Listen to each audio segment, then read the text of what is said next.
Mūsų Evangelija pagal Morkų 3 skyrius 7-12 eilutės.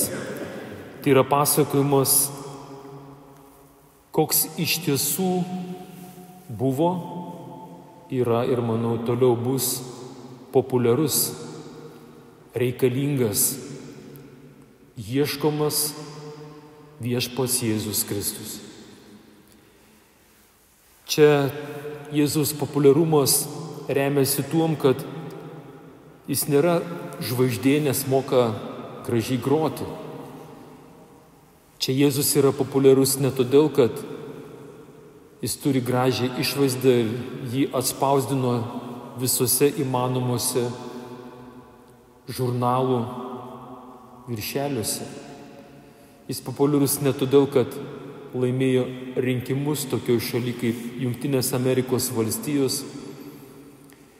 Paskui šį lyderį, nežinau, dar kitaip būtų galima pasakyti autoritetą, geriausia tai vadinti mokytojų, kaip jisai leidosi vadinamas.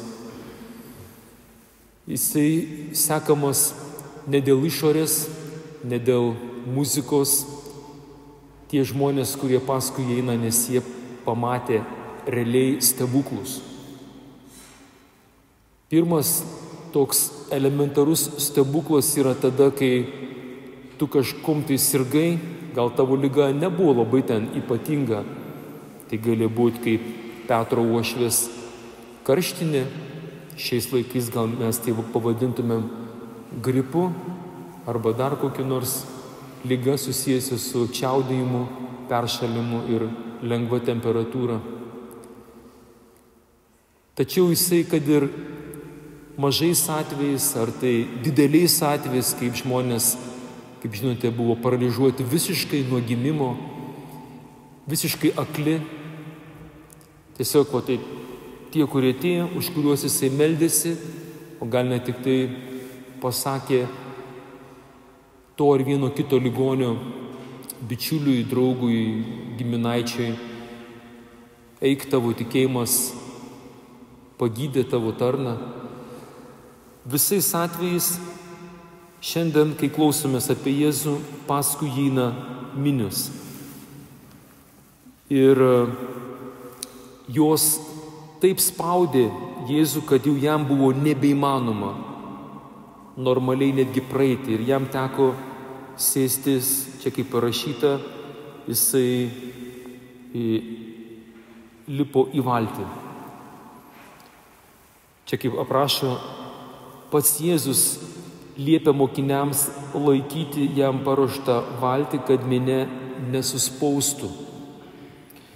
Tai yra žinia mums, kad ir viešpats yra greičiausiai davęs dabar nurodymą bažnyčios mokiniams, kunigams gal, apaštalams, vyskupam, popiežiui, ruošti kosminį laivą, kad jo žemės gyventojai nesuspaustų. Čia truputį gali nuskambėti su tokiu šaržu, bet realybė yra tokia. Mes turime malonės laiką. Šiandien šį vakarą nežinau, ar iš jūsų kas nors atėjote į mišias, nes visiškai neseniai patyrėte stebuklą, buvote išgydyti, galbūt matėt stebuklą, realiai kažkas tavo gyvenime įvyko, nežinau, per plauką šiandien likai gyvas, eidamas per perėją ties Špitolė. Žinot, kad per šią perėją praeiti yra stebuklas. Kiek mūsų užmušė parapijiečių, ne visi praeina. Taigi, kaip tenais bebūtų, viešpats daro stebuklus, taip pat jisai laimina, meldžiasi už mus dėl vienos priežasties, dėl santykio. Jeigu jūsų paklausčiau, ar Jėzui, kaip Dievo sūnui, jis norėjo būti populiarus, jam reikėjo tavo ir mano patiktuko, kaip jums atrodo? Manau, kad ne. Jam apskritai kaip Dievo sūnui nieko netrūksta.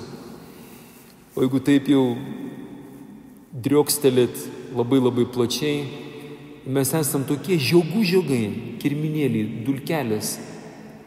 Po viso to, ką viešpats Jėzus yra apdaręs, kaip jis veikia, kaip sako Biblija, mums dulkiam, žiogeliam, net mintis tokia nėra atėjusi galva. Mūsų akis to nėra regėjusi, ausis to nėra regėjusi. Kokių dalykų viešpats yra mums paruošęs ateityje. Dėl to santykių. Taigi šios dienos pagrindinė žodžio mintis tai yra užduoti dabar savo labai svarbų klausimą. Kodėl ieškai Jėzaus? Kodėl ateinat į mišias? Jeigu ateini dėl stebuklo, jeigu ateinat tam, kad, reikia ateiti, nes turim visą sąrašą mūsų brangių mirusiųjų, jau iškeliavo. Neblogai dėl tų stebuklų, dėl to, kad pasimelsit už brangų artimą iškeliavusi žmogų į amžinybę. Tačiau visa esmė yra, kad šiandien viešpatie noriu ateiti, nes noriu atnaujinti santykį su tavimi. Ir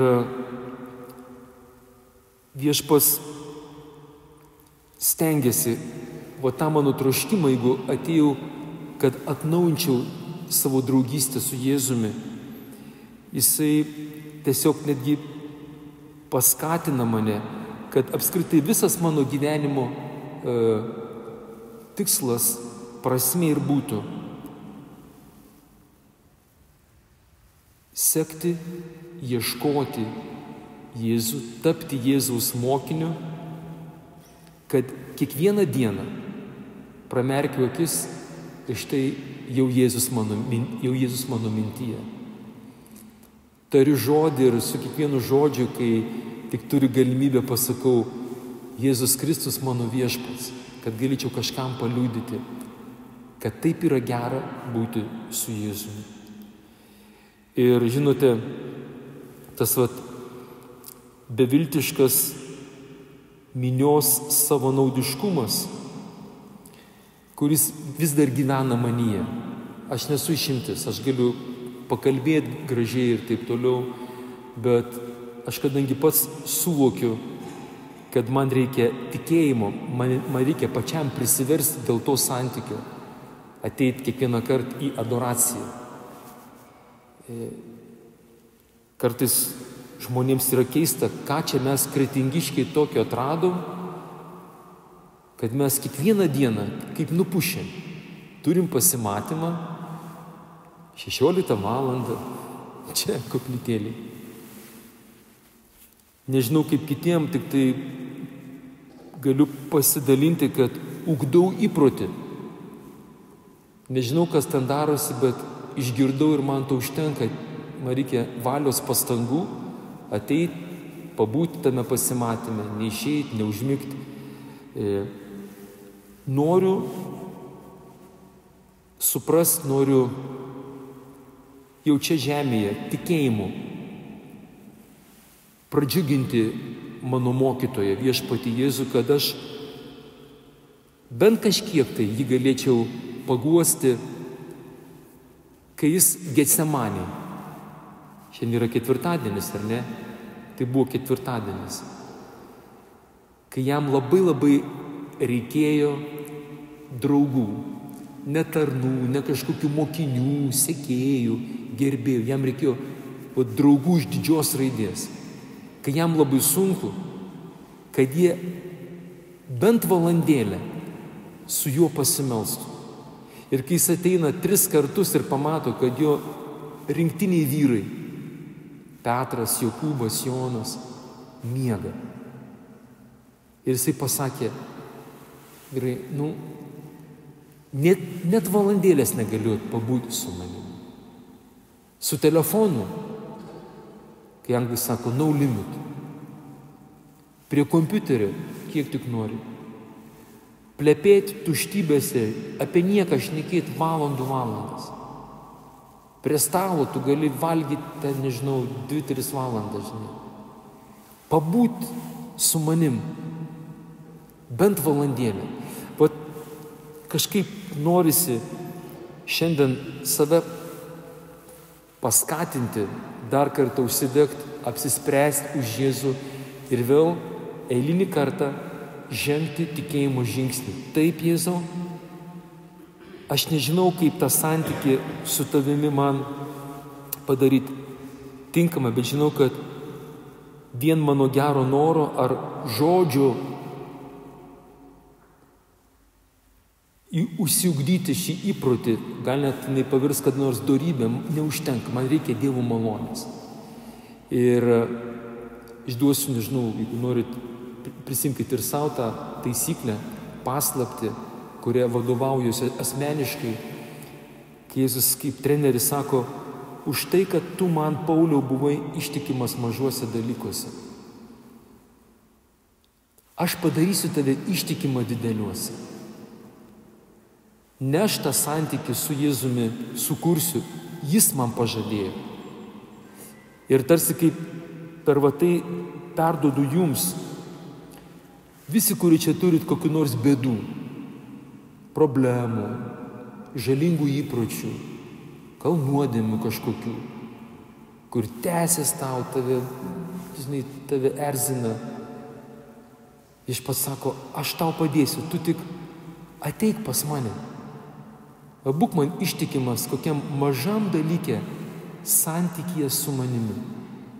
Ar tai bus vakarais mišios, ar bus adoracija, gal rožinis, gal atsidusėjimas darbe namuose. Mėlieji, viskas tik prasideda. Amen.